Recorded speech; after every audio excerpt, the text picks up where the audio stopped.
때부터 눈이 멀어서 보지 못하는 사람의 이야기입니다. 오늘 잠시 이 사람의 그 입장에 저희들이 한번 잠깐 서봤으면 좋겠는데요. 여러분이라면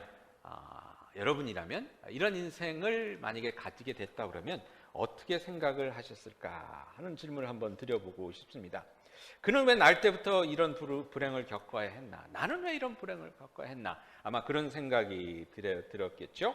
오늘 말씀해 보니까 이제 예수님께서 대답하시는 것은 그 사람의 죄도 아니고 그의 부모의 죄도 아니고 우리들이 생각하기에 뭔가 나쁜 일이 생기면 우리 죄 때문에 이런 일이 생겼구나라고 생각하는 경우가 있죠. 물론 그런 경우도 있겠지만 이 사람의 경우는 그렇지가 아니하고 말씀해 보니까 하나님의 영광을 드러내기 위해서라고 이렇게 말씀합니다.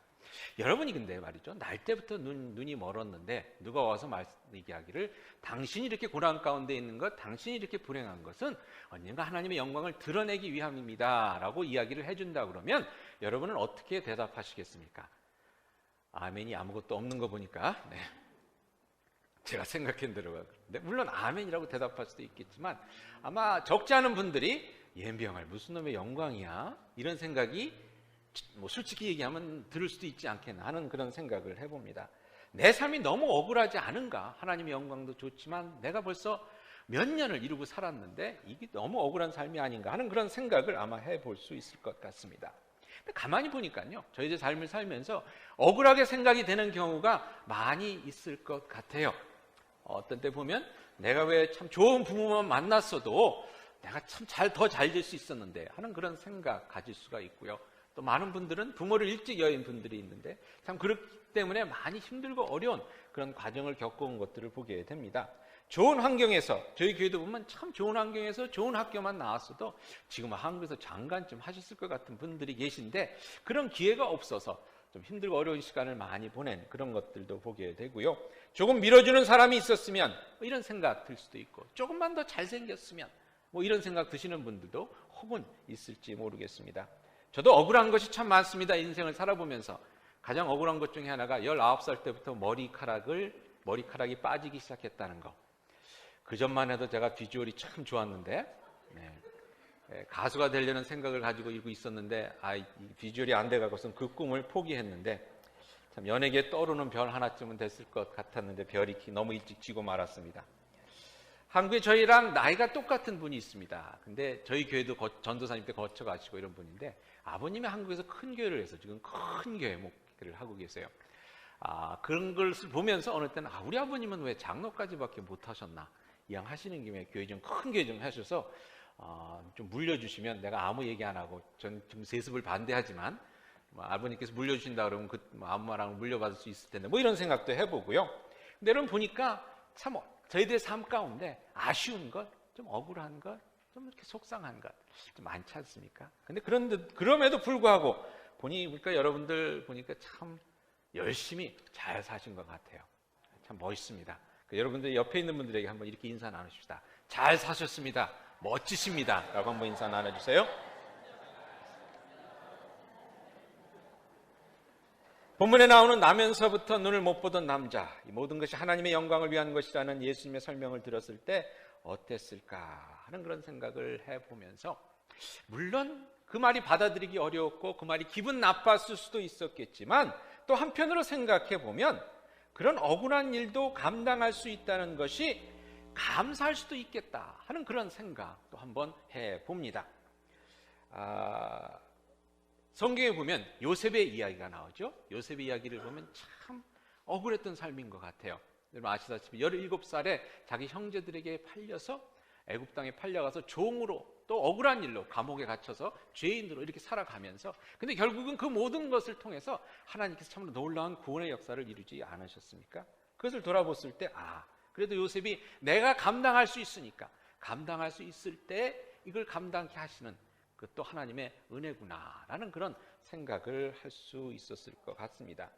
요즘 여러분들 중에 한국에서 하는 도깨비란 혹시 드라마 보신 분 계십니까? 계세요? 도깨비? 혹시 보신 분들이 보면 거기에 저주받은 어떤 그런 인간이 나오는데 저주받아서 죽지를 못하고 이렇게 살아가는 도깨비입니다. 그러면서 도깨비가 또 좋은 일도 하고 이러는데 그런 얘기를 하더라고요. 성경에 나오는 얘기를 하더라고요.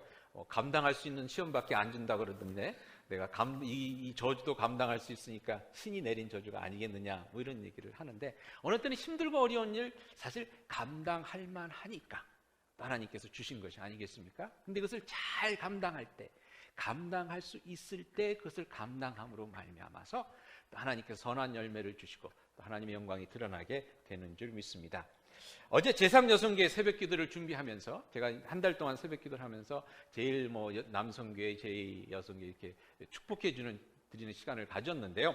이제 한 4번째 하다 보니까 어떻게 축복을 해줘야 될지 아이디어가 이제 떨어지기 시작했어요. 좀 미리 생각했으면 좋겠는데 생각을 미리 안 해놔서 막 머리를 짜다 보니까 그래서 첫 번째는 저희가 성만찬했고, 두 번째 여성교회 분들은 이렇게 세수식 손을 하나님의 은혜를 담아드리는 걸 했고, 또 제남성교회는 돌 이렇게 했는데 돌도 좋아하시더라고요. 나한테 돌도 이렇게 좋아하시는 건 처음 봤어요. 돌 해드리는 게 좋고, 그래서 제3여성교회 마지막인데 뭔가를 해드려야 되겠다, 좀 더 이렇게 반짝하는 걸 해야 되겠다는 생각을 했는데 생각이 안 나더라고요. 그래서 어저께 사실 끝나고 나서 제3여성교회 분들이 와서 항의를 하기를 돌도 안 주고 우린 뭐예요? 그러시던데, 그나마 제가 생각을 많이 했던 거가 꿀빵을 나눠드리면서 이런 생각을 해봤습니다. 우리 엄마들이 수고 많이 하니까 참 그걸 하나님께서 씻어주시고 위로해 주시는 의미에서 아무개 집사님 이렇게 부르지 말고 아무개 엄마 이렇게 부르면서 성만찬을 하면 어떨까, 이제 그렇게 생각을 했습니다. 제 나름대로는 생각을 많이 한 거예요.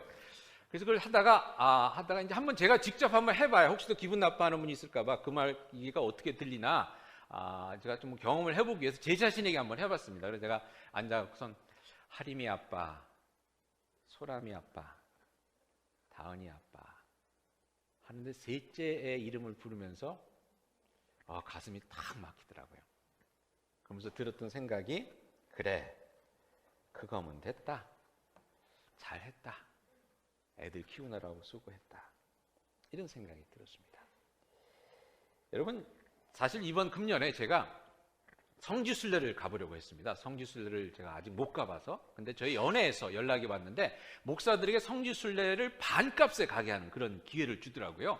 좀 자세히 살펴보니까 목사 먼저 다녀와서 좋으면 성지순례단을 만들어서 그 여행사를 이용하면 되니까 이제 그걸 해서 하는 건데, 그래서 반값이기 때문에 이거 제가 진짜 가보면 좋겠다. 그래서 제가 장로님들께 다 허락을 받고, 장로님 2월달에 성지순례 좀 다녀와도 괜찮겠습니까? 그래서 장로님이 다녀오시라고 다 이렇게 했는데, 근데 제가 캔슬을 했어요.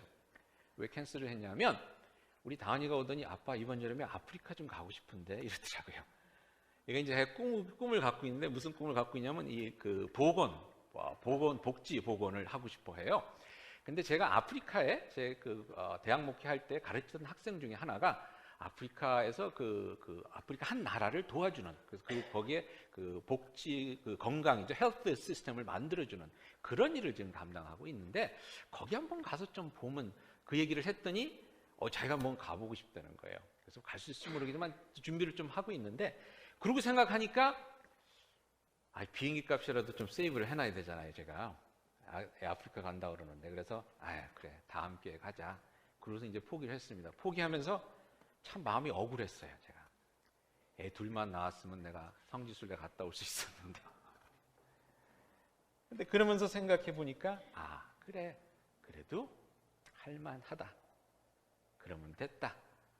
내가 할 수 있을 때에, 내가 속상할 수 있는 때 속상하지만 애들에게 해줄 수 있는 때에 해줄 수 있다는 것, 이게 얼마나 감사한 일인가 하는 그런 생각을 해봤습니다.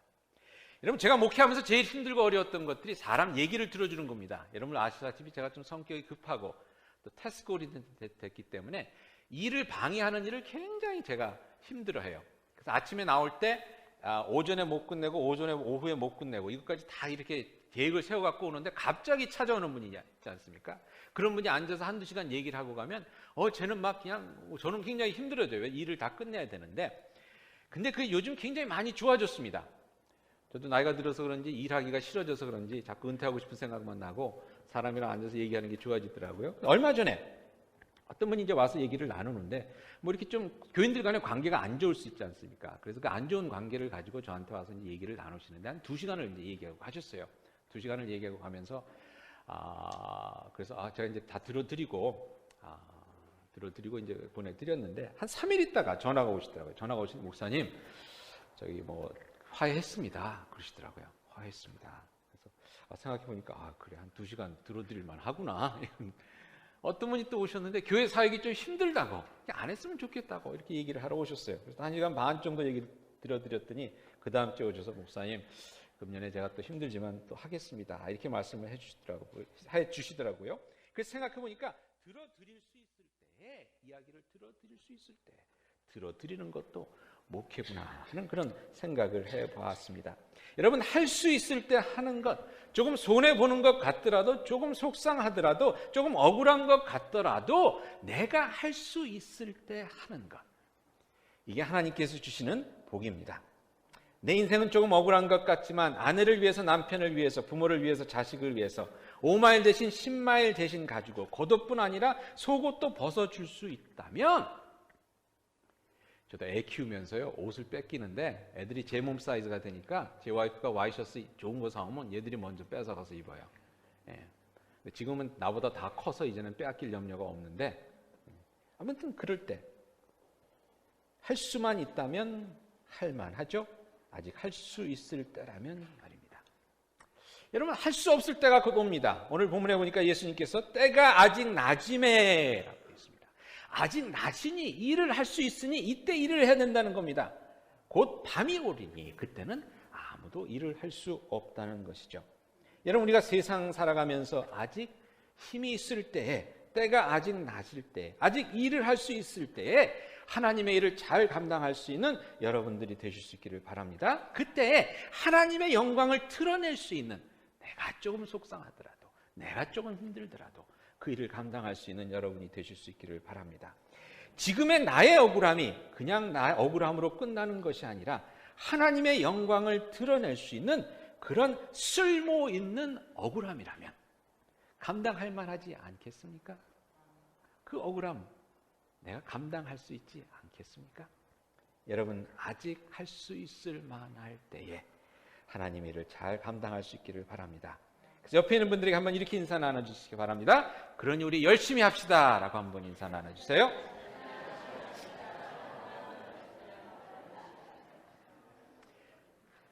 오늘 이야기를 보니까 이야기 계속해서 진행이 되는데, 참 이 사람이 작년이라고 그랬으니까 나중에 보면 작년이라는 말이 나오는데, 나이는 확실한 나이는 나오지가 않습니다. 30, 40 됐다고 이렇게 봤을 때 30년, 40년 그 억울함 가운데 고생을 했지만 그것을 통해서 그 눈이 뜨이게 되는 아주 놀라운 역사, 그러므로 말미암아서 이 땅에 빛으로 오신 예수님이 어떤 분이신가를 나타내는 그 일에 쓰임받는 아주 소중한 도구가 되죠. 근데 그 과정 속에서 그 사람의 눈을 고쳐주시는데 흥미롭게 예수님께서 고쳐주십니다.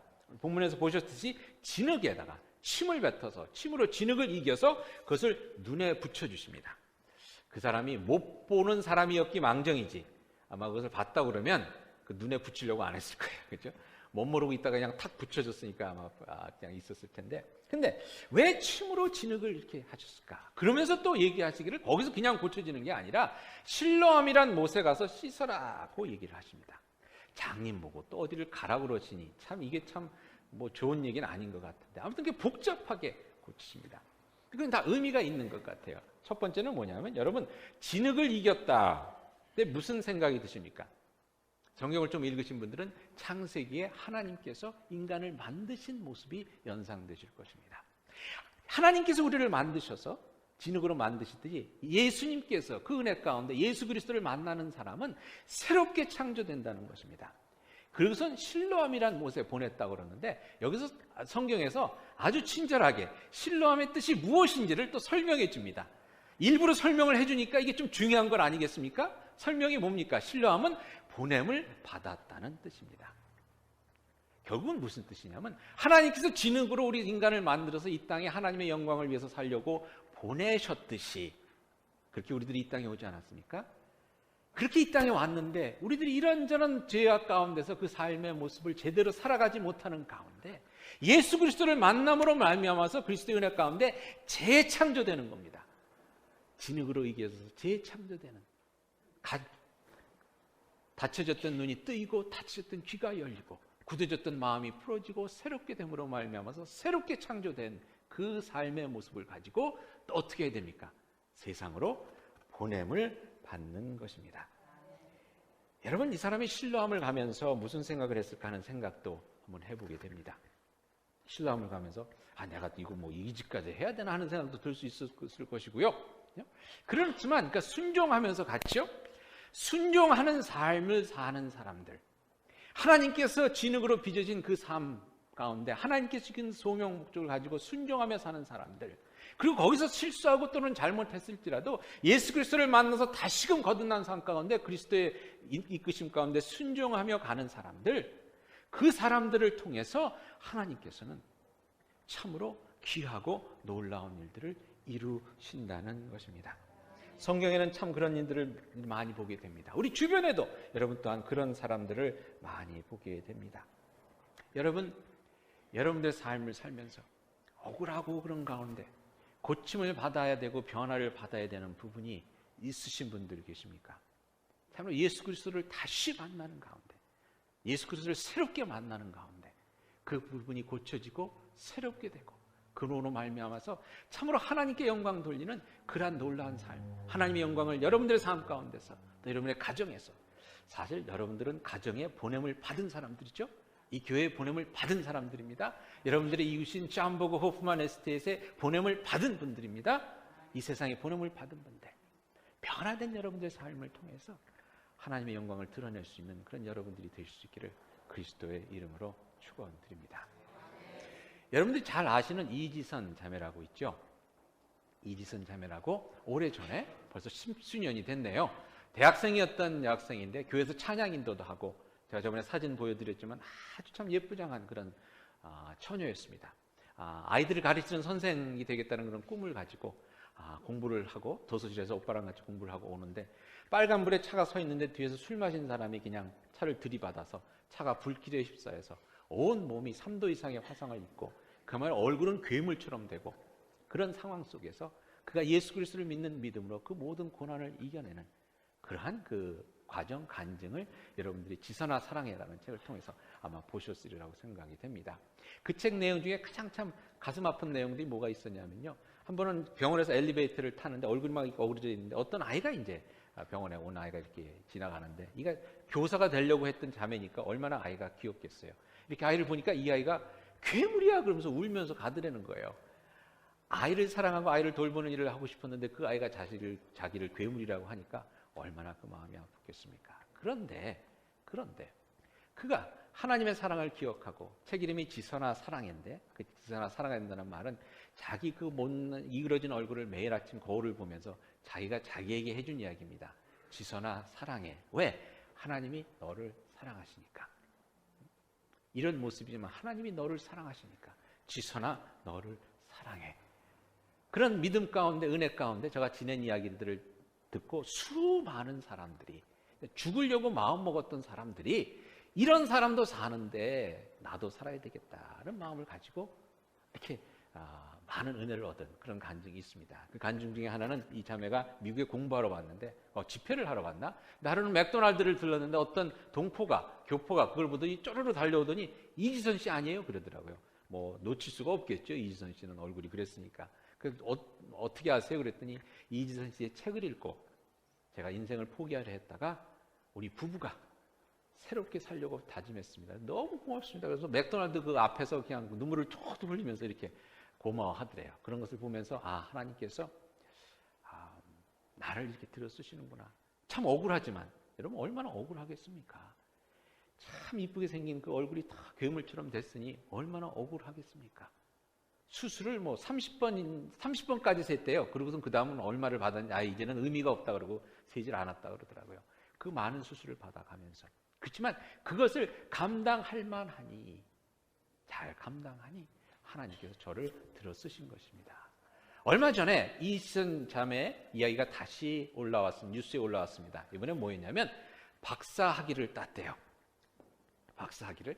워낙 카운셀링 쪽으로 공부하려고 버스턴에 왔는데 그게 안 맞는 것 같아서 복지학인가를 바꿔서 UCLA에서 박사학위를 따서 한국에 들어가서 지난주에 한동대학교 교수로 채용이 됐습니다. 그래서 그 이야기가 떴어요. 근데 그 이야기를 보면서 참 감사하면서 제가 어떤 질문을 던졌냐면, 지난 12년 동안 나는 뭐 했지? 하는 생각을 한번 해봤습니다. 지난 12년 동안 나는 뭐 했지? 여러분 지난 12년 동안 뭐 하셨습니까? 지난 12년 동안 박사학위 5년 따는 거 12년 걸렸지만 어쨌든 거나 땄는데 이점에는 참 대단하다. 박사학위도 따고. 제가 왜 이런 얘기를 드리냐 하면요. 오늘 말씀해 보니까 40절에 바리새인들이 이제 와서 얘기를 하는데 막 뭐 눈을 이 사람이 뜬 사람이니 아니니 뭐 진짜 떴느니 말았느니 안식일에 해서 이게 또 잘못을 저지르느냐 아니 뭐 이런 막 논란을 하는 가운데 결국 40절에 무엇으로 결론을 내냐면 눈이 멀었던 사람은 진짜 영혼의 눈이 띄었는데 눈이 띄어졌다고 생각하고 있던 바리새인들은 눈이 감긴 장님이었구나 라는 것으로 이야기가 결론을 맺습니다. 바리새인들이라면 성경 잘 믿고 잘 지키려고 했던 사람들입니다. 신앙심이 좋았던 사람들입니다. 근데 그 사람들이 그 오래된 신앙의 모습 속에서 그냥 얽매여 있다 보니까 자기 눈이 멀어지는 것도 모르고 지냈다는 겁니다. 모든 것이 익숙해지다 보니까. 여러분 지난 12년 동안 혹시 여러분들 그렇게 눈이 먼 상태로 지내면서도 모르고 지내신 것은 아닌지요? 제가 가끔가다 그 신앙에 대한 이야기를 나눌 때 보면 저 자신의 모습 속에서도 그렇고 또 많은 분들의 모습 속에서 좀 답답하게 생각되는 것이 뭐냐면 예수님 만난 경험, 예수님 은혜 받은 경험을 얘기하다 보면 30년 전 얘기를 합니다. 30년 전. 여러분 30년 전에 예수님 만나서 막 새롭게 하는 그러한 역사 간증이 있었으면 그 다음엔 뭐가 있어야 됩니까? 20년 전 이야기도 있어야 됩니다. 10년 전 이야기도 있어야 됩니다. 작년 이야기도 있어야 되고 어제 이야기도 있어야 됩니다. 30년 전 이야기만 가지고 저희들이 이야기를 한다 그러면 저희들은 그동안 눈이 먼 사람들일 수가 있습니다. 나의 굳어진 모습을 보지 못하고 이 바리새인들처럼 나는 눈이 띄어졌다고 생각하지만 어느새 눈이 나빠져서 보이지도 않는데 뭐 어디를 운전을 하고 가긴 합니까? 좋은 일을 하려고 가긴 합니까? 그냥 자기 방향만 있다 보니까 내 눈이 먼 것도 모르고 그리고 살고 있지는 않은가 하는 것입니다. 여러분 예수님을 매일매일 만나는 여러분들이 되실 수 있기를 바랍니다. 매일매일 만나는 가운데서 하나님께서 나에게 이루어주시는 그 변화와 그 주시는 능력을 가지고 참 하나님의 놀라운 그 일을 잘 감당할 수 있는, 내가 오늘 감당할 수 있는, 억울하고 힘들더라도 감당할 수 있는 일을 잘 감당해서 하나님의 영광이 드러나는 그러한 삶을 한번 살아보시기 바랍니다. 제가 요즘 와서 제일 좀 좋아하지 않게 된 말이 뭐냐면 사람이 안 변한다는 겁니다. 물론 변하기가 쉽지가 않습니다. 제 자신을 봐도 그런데 저희 목사들 가운데도 그런 얘기를 합니다. 예수 믿어도 성격은 안 변해 그러시더라고요. 물론 하나님께서 주신 성격이니까 그것도 잘 쓰면 좋겠지만 나쁜 성격은 여러분 예수 믿고 변해야 되겠어요? 안 변해야 되겠어요? 변해야 되는데 나쁜 성격도 안 변한다는 것은 우리가 예수 잘 못 믿고 있는 것입니다. 그런 생각이 자꾸만 들어요. 오늘 보니까 눈이 뜨이게 됐습니다. 물론 여러분 눈이 뜨이지 않고도 영광 돌리는 사람도 있습니다. 헬렌 켈러 같은 분 눈 뜨이지 않았습니다. 근데 저의 삶을 통해서 하나님께 영광 돌렸죠. 그렇지만 저의 삶 가운데 변한 것이 있었습니다. 눈도 보이지 않고 귀도 들리지 않아서 짐승처럼 살고 그 마음에 상처투성이고 아주 황홀했던 그 광야 같은 그의 마음이 바뀌어져서 옥토가 되고 천국이 되니까 눈은 뜨이지 않았지만 그 변화된 모습을 통해서 하나님의 영광이 드러나지 않았습니까? 저희의 삶 가운데는 변해야 됩니다. 눈이 뜨이지 않으면 마음의 눈이라도 뜨여야 되는 것이고요. 안 나던 머리카락이 나지 않으면 뭐라도 바뀌어야 되는 겁니다. 마음이라도 바뀌어야 되는 겁니다. 여러분 이 금년 1년 동안 참 예수님 안에서 내 삶이 바뀌어지는 것을 삶의 목표로 한번 삼아 보시기 바랍니다. 그 바뀌어지는 그 모습을 통해서 하나님께서 이루시고자 하시는 그 놀라운 일들이 일어나는 것을 한번 볼 수 있기를 바랍니다. 드러내 보여주시기를 바랍니다. 그것을 보여주기 위해서 하나님께서 여러분을 이 땅에 보내주시고 여러분의 아내에게 보내주시고 여러분 남편에게 보내주시고 여러분 자녀에게 보내주시고 여러분 부모에게 보내주시고 여러분 이웃들에게 보내주시고 또한 이 교회로 보내주신 것입니다. 나의 삶이 바뀌어지는, 나의 눈이 띄어지는, 무언가로도 변하는 그러한 삶을 통해서 참으로 하나님의 영광 드러날 수 있기를 바랍니다. 그럴 때 하나님께서 우리에게 속상하고 억울한 일이지만 감당할 수 있는 힘과 능력을 주시는 줄 믿습니다. 그리고 그 억울했던 일이, 그 속상했던 일이 바로 다른 것이 아니라 하나님의 은혜와 영광이 드러나는 참으로 놀라운 거룩한 기회였다는 것을 저희들이 또한 깨닫게 되고 감사함 가운데 또 큰 기쁨을 누리게 되리라 믿습니다. 실로암으로 보냄을 받았습니다. 눈이 뜨여지라고 보냄을 받았습니다. 하나님의 영광 드러내라고 보냄을 받았습니다.